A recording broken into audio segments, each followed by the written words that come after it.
Hey guys, it's me again, Orchler. What is where we last left off? Let's see. Checking. Where we last left off on what if Bell was a Chaos Warrior? A couple things happened. First one, Bell and Allura almost died to some Chaos cult, to some Corn cultists specifically.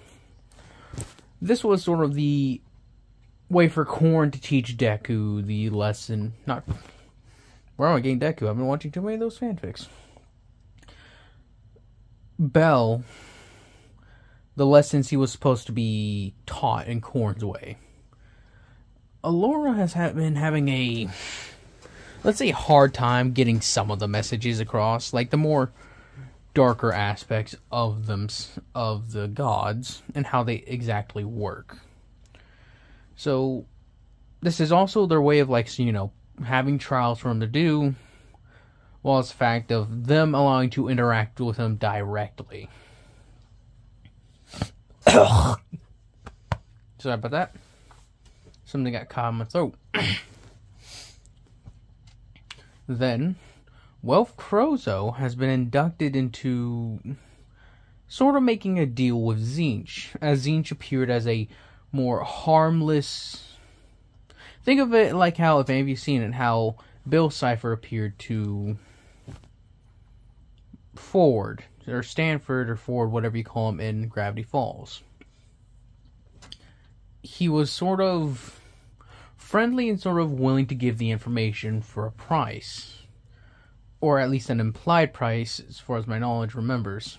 It's been a little bit of time. Got sidetracked with life again. And as we progress the story, I'm sort of gonna not do Bell right now, actually. What's happening at this very moment is we're gonna switch to Lily's POV. Lily, at this very moment, is now sort of gathering the trotted upon, and walked upon, spat upon, all those downtrodden people who don't have any good food, any good clothes, any wealth, or anything of the like to speak of. She's actually stealing quite a few from the Soma Familia. Those dregs, as she calls it. Thankfully, she's being helped to an extreme extent by her, as she would put it, glorious patron. Her patron has sent with her a sort of representative, so that way they can have their blessings and whatnot channeled through her, as gods are aware that there must be certain ways for them to hide in plain sight. They can't just directly empower people, as that would cause issues and make people become noticed, since everybody in Aurario, or at least anybody who's part of a Familia and has significant enough power, has, a Familia crest. The thing on Bell's back, Ain's back, a lot of people's backs. I think it can be in other places, but that's the only place I can remember that they appear on. As we continue forward, Lily is speaking with this representative as she actually has leveled up. Now, the difference is, as I'll explain right now, the difference is Aurario's adventurers are empowered by going through trials and proving themselves to the gods to grant them more power. I mean, the followers, Chaos Warriors, as we'll call them for now, gain more power by doing trials and impressing the gods, which thus grants them more power. Now, the little bit of effect Aurario has with the crest and everything, they still will gain additional power when they level up. Their bodies will still get stronger and stuff, but their boons, let's call it, will be far greater. But there will be side effects, which we will get into later. While adventurers from Aurario are purely empowered to the sense that the more experience they gain, the greater, the more powerful they get. Which, if I remember how it explains it, and I think the book and stuff, is that There's the initial boost from a level up, but then you can also stay at a point and just grind your skills out and then level up. That's why Bell is so unnaturally powerful in the show, aside from his, like, you know, gifts. I forget what they're exactly called, but that's one of the reasons why he's seemingly more powerful than your average adventurer. Is because he stays out and, like, works and works and works through those levels. That's sort of how it works, and then when he levels up, that's an even greater boost. And every time you level up your skills, you're like, you know, dexterity, strength, constitution, all that is reset to 0 again. Or at least their version of a 0. But I digress. Lily is currently speaking with the representative as she's posing her questions. As the questions are sort of, what's the word? Not really, you know, towards anything important. It's actually just more about when they're getting more of the alcohol and the delicious food that was given to them. All the representative states is that one must be patient with the goddess, as I will refer to her, Slaanesh, is that. Just cause. They are quite busy. You are not the only cult. Familia. As this representative has been refining the way she speaks as to match with Aurorio's unique words that they use. This is so as they can integrate even greater. Now, as she puts it, as Lily is the captain, quote-unquote, she isn't the most powerful, but she's the one who's been chosen by the goddess, quote-unquote, to lead this familia. Now, their numbers are technically still a bit small. They have just about 5 or 7 members, that's it. They are staying very low under the radar, as these followers are new and not as faithful to the goddess. These are some low-level adventurers amongst them, like level 1. Level 1 is pretty much all they are. They still exemplify some of the greediness and glory-seeking that has been known amongst some of the members of the Soma Familia that are trying to get access to Soma's wine. As they're starting to rake in just a little bit of cash flow into the operation. Lily does the same thing, but she makes more apparent, like more available to them. As with this conduit, or I'm trying to think of a good word for her, for the representative for Slaanesh, who, like, you know, is the way that Slaanesh channels her powers, since she can't be physically there. But it's just how it sort of goes for now.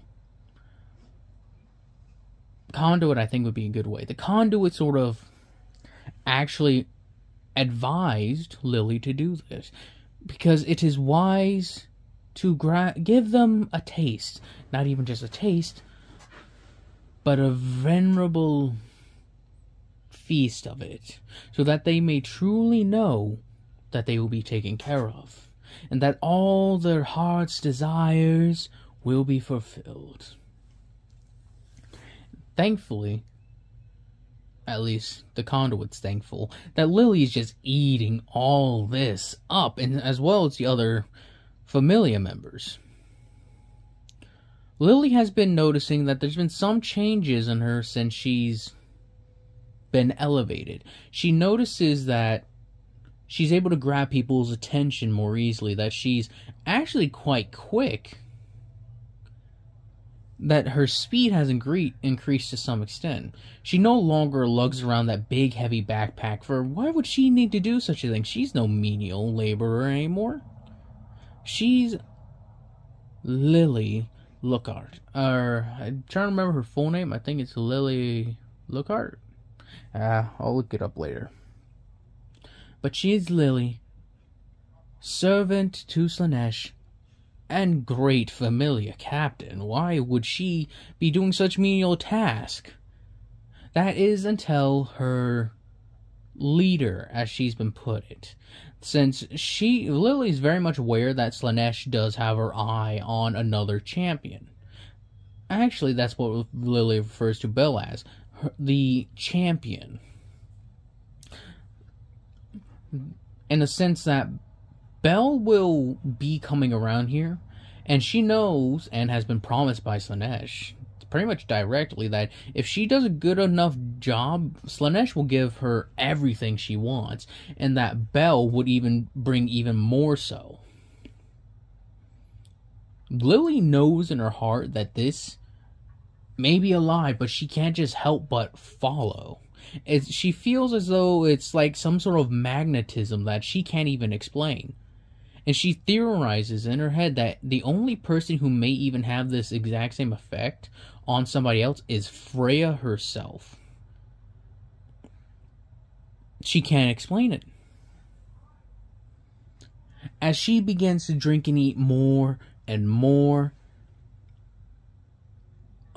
one of the things that Lily doesn't quite notice, though, is she feels a bit strange that she feels like her feet have been, she feels like she's getting a little taller, that her feet are...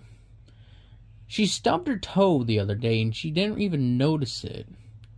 And when she looked down, she felt fine, and she even felt even good. When she looked down, she had hurt it so badly that it was bleeding. She didn't quite understand it, but she took care of it. She, cleaned it up, made sure it wasn't bleeding anymore. But she did notice her toes seemed to be getting, as odd as it was, she can't remember if it's been that naturally or not, but they seem to be parting a little on both feet. She doesn't quite understand it. She feels like, as she's getting taller, her knees have been feeling a bit weirder too. She can't quite explain it, but then again, maybe it's just something she hadn't noticed before. After all, she hadn't ever really been able to take care of herself properly. Maybe now that she has such free time, it's just something she notices now. As she's pondering this, the conduit has an evil smirk. The beauty that she cast out is unworldly. Unworldly is how many of the familiar members would put it. And there's a few guys in there. The guys feel highly attracted to her, but the problem is something in the back of their head is telling her no. They can't explain it, but for now they are listening to their instincts. As is right. Because as the conduit is speaking in their mind, sort of sending the message forward to Slaanesh how progress is going, Slaanesh is greatly pleased and states that if she continues to serve her well, again, she'll have all her heart's desire and more. And all this conduit wants is a bit of a taste of all these familia members. And there's just an evil, sinister laugh from Slaanesh as it fades to black. As we cut over to Welf Krozo. Welf Krozo, at this moment, is pouring over, as he has been, he goes away from the city for a bit, as he goes to find a long-lost cave. It's quite odd. Abandoned by all sorts of means. But outside, it looks like there used to be something here. Can't quite explain it, but he knows something isn't right. That he feels as though he's being watched, as he uses a bit of the little bit of magic he has to summon something, as it's... what pops into this existence is a tiny little thing of eyes and tentacles. As it's constantly shifting around, you ask it, is this what I'm looking for, friend? It's like, yes, this is quite right. as no modifier voice changer for this one, just normal. He's like, ah, yes, this is it, quite right. This is where the ancient lair of an old wizard lies. He was a wizard, magician, maker person. I don't know the quite right name for him, but it is quite interesting. I heard that he used to be blonde hair, blue eyes, and he's quite tall. Welf immediately cuts him off, saying, please, not another tangent. But you are sure what I want to know is here. The secrets to making metals and weapons that aren't magical. That will make things right. She's like, of course, Welf. I would never lead you astray, for I am just a fellow seeker of knowledge and improvement and innovation. I understand that. Just something's giving me a bad feeling at all. It's just like, well, Welf, don't. Just as long as you're with me, everything will be fine. As Welf starts descending into this cave, as he's going down, he's starting to take notice of these old runes that used to be in place, and symbols and the like that he's never seen before. He tries to question his friend, but his friend just simply throws it off, saying, probably protective wards against monsters and like. So long ago, even before Aurario and the gods ascended, they weren't the only things in power, As Welf sort of cocked his eyebrows like, what do you mean? The gods have all... It's like, no, they actually haven't.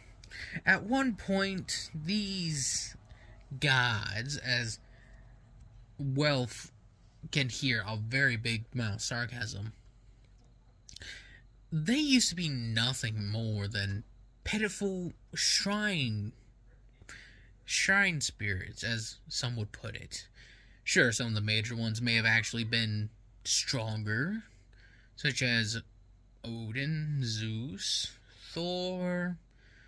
So many gods, so many that I lose track of all of them. But it really doesn't matter. After all, who cares? What is important, though, is what came before them. Some called them demons, some called them gods, some of them called them entities of reality. What would you call them? That is a good question, my friend.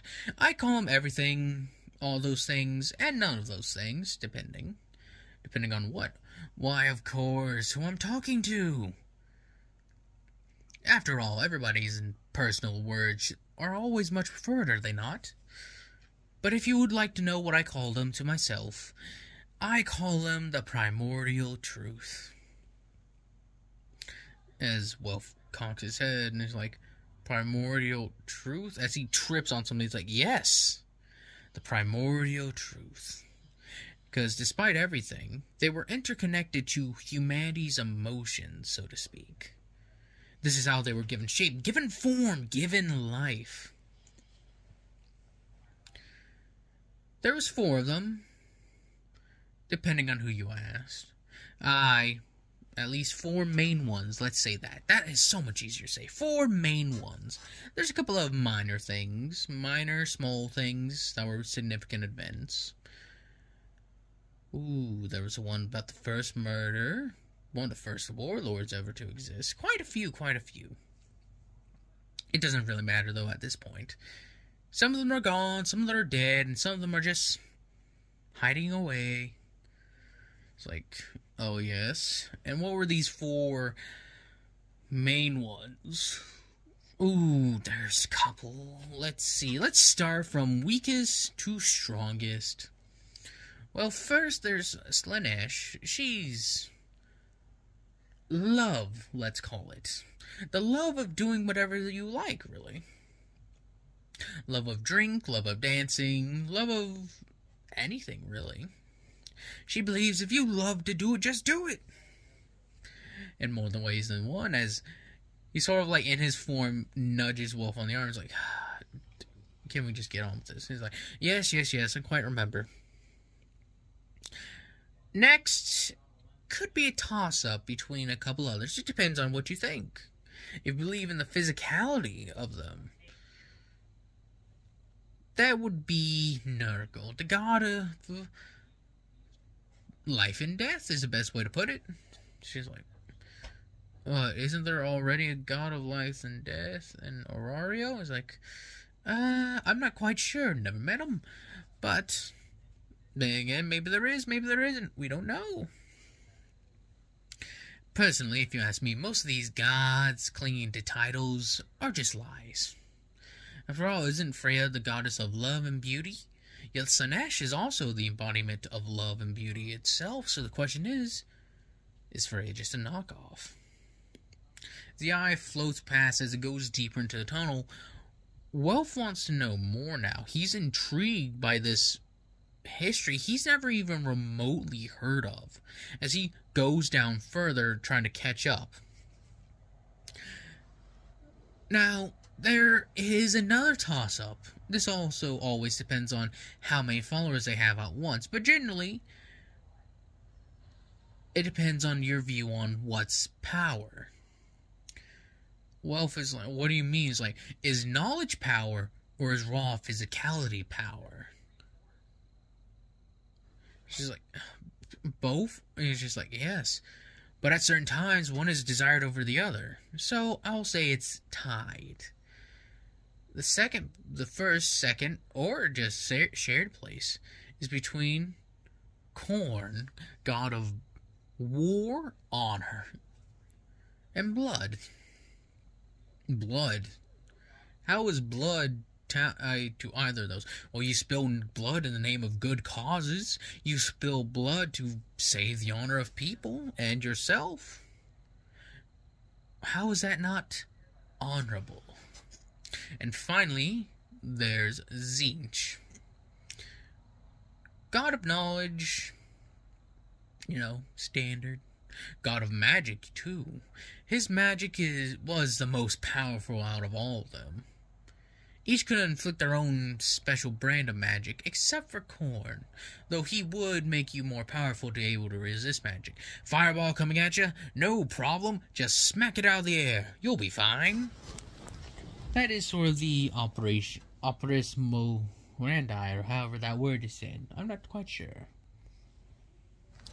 As Welf is learning more knowledge bit by bit, he comes to learn how the gods and all of them fell. It was in the coming ages, with the four at the height of their power, when these lesser beings started to gain more followers. The primordial truth doesn't know why, it just happened. They always gave the followers what they requested, but in the end it didn't matter. The way they had been worshipped was quite strange to these newer gods, and so they sought to exterminate them. And of course, being outnumbered as they were, imagine this. One of them, even Khorne Tzeentch himself, they all joined together for the first time in ages. They fought one great war that lasted supposedly for over thousands of years. I don't know the exact time myself. So long ago that I can't even remember. But what I do remember is this. Those gods supposedly used cheap methods, and they lost quite a few of their number doing so. Did you know the pantheons that exist now in your little Aurario used to at least be double or even triple the size they were? And this throws Welf through a loop. What does that even mean? Like, there used to be 3 times the gods that there were in Aurario. There's already a ridiculous amount there. But to have even 2 to 3 times that number, he can't even fathom it. And there was 4. It took all of them to take down 4 gods. Welf can't even believe it, and he states his reluctance to accept it. And then this is how Tzeentch puts it. Well, think about this. The primordial truths, in all their glory, Even their weakest number could challenge even the greatest hitters amongst those godlings. For instance, supposedly, Zeus, Freya, and some of the other more powerful ones had to join forces just to stop Slaanesh. Quite a hard feat, actually. Embarrassing amongst the other three gods, but that was how it was. Of course, once Khorne got involved, his excitement for bloodlust only fueled him. Blood and honor, remember that. It does not matter who carves the blood or from where it flows, just that it does when it comes to him and his warriors. He's like, what does that mean? It's like, certain factors can play into how more powerful they can get. If it's a particular battle, let's call it, with a bunch of forces clashing together, destroying each other, it becomes quite hard to stop a Khorne force. But that was unfortunate there. The four typically were separated. Unfortunately enough, they never were undivided. And each and every single one of their champions, kings, emperors, or clerics fell. While the godlings had a united, strong force, using all their strengths in combination. Why is these words so hard for me to say? I don't know, but it's funny nonetheless.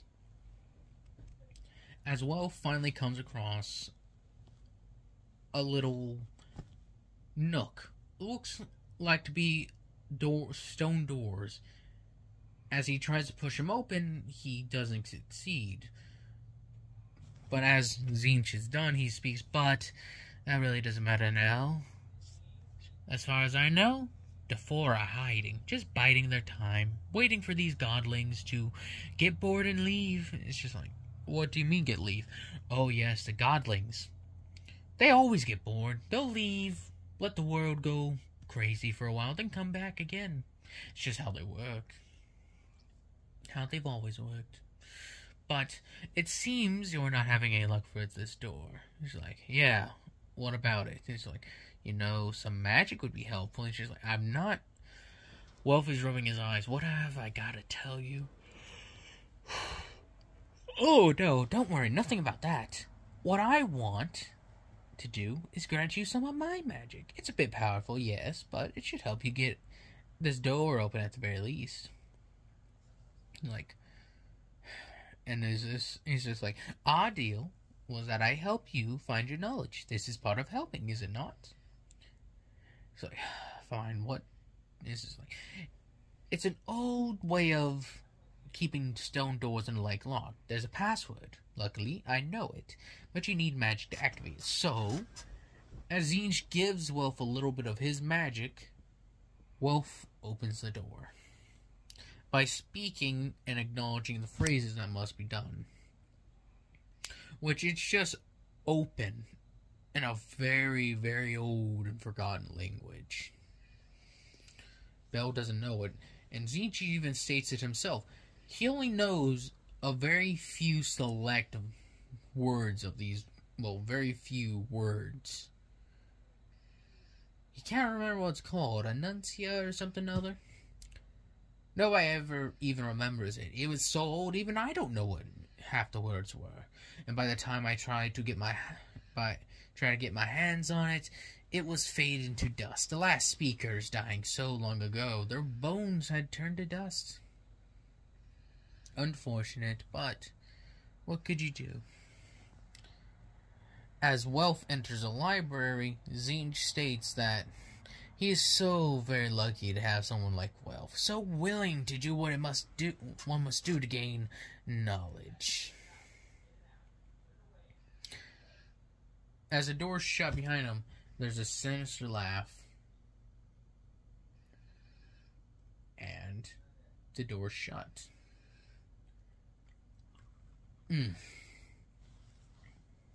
Anyway, guys, that's where I'm going to be ending it off on. Not as long as I want it to be, but I wanted to give you guys a bit of insight on what's happening with those two, and it's sort of how chaos faded from the world. Since, like, they were able to fight Zeus, but that was of all four of them, and they are, in a way, significantly depowered. Because the only real worshippers they have left are very sporadic, the insane, and the beastmen that have been known to wander the countryside. But their worship isn't quite right. The cultists are so few number, if you were to, like, let's say for instance, put them up against a Familia and Aurario, quite a few Familias could probably deal with all of them in a matter of time, but that's just because they ain't powerful enough. That is sort of why you don't see any, like, mass chaos things. They sort of can't. Now, for instance, the four, individually, Slaanesh could probably give a few of the gods in Aurario trouble. Same thing with all of them. Khorne could probably take down even more so with his raw physical power, since things are still dying, things are still being bled. Same thing with Tzeentch. Knowledge is still being used and all that sort of stuff. That's where they mainly get their power from, is from the entirety of it.